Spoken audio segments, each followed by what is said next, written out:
In this video, I will be showing you how to fix ChatGPT temporary chat not working. Let's get started. First, I'll open up a browser window and click into the search bar at the top to type in chatgpt.com to navigate straight to the official website. Once the Google search page populates, I'll click the main ChatGPT link listed under the sponsored results to open the homepage. Now I can see the layout, but before I get started, a pop-up prompt arrives asking me to sign in with Google. I'll click on the option to continue into my account. The browser shows a quick verification phase, but it seems to bring me back to the standard page without successfully logging in yet. Let's click the search bar at the top again and type in a quick test text string to see if the interface responds. I'll clear it and try typing a standard test query like, "Hello," right into the address bar to force a fresh search result page. From these results, I can click the main link for ChatGPT once again.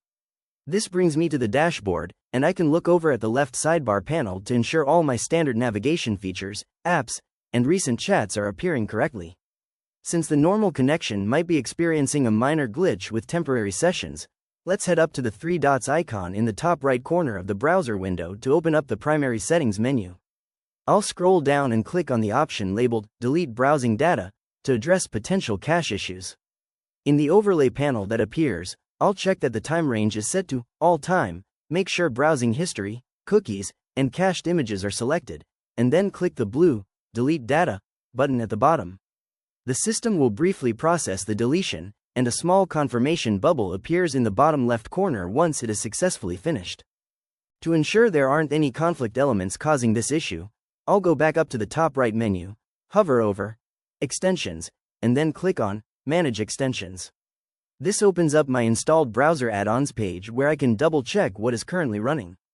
Everything looks standard here, so I can safely close this tab and head back to the main ChatGPT interface.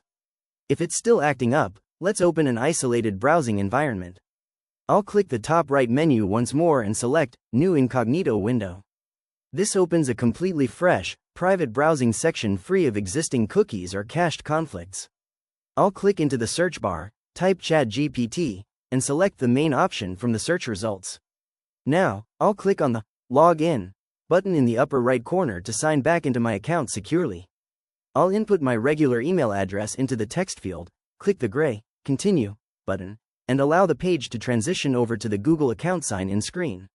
I'll verify my email address is correct, click Next, and then carefully type my secure account password into the password input field. After typing, I'll hit the blue Next button. The browser will take a moment to process the redirect strings and authenticate the profile data. Once the authentication completes, it loads the main ChatGPT user interface perfectly. I can verify that the message input box is responsive, and all my recent history and standard options are fully restored and working as intended. If you found this walkthrough helpful, please consider liking the video and subscribing for more quick tips and tutorials.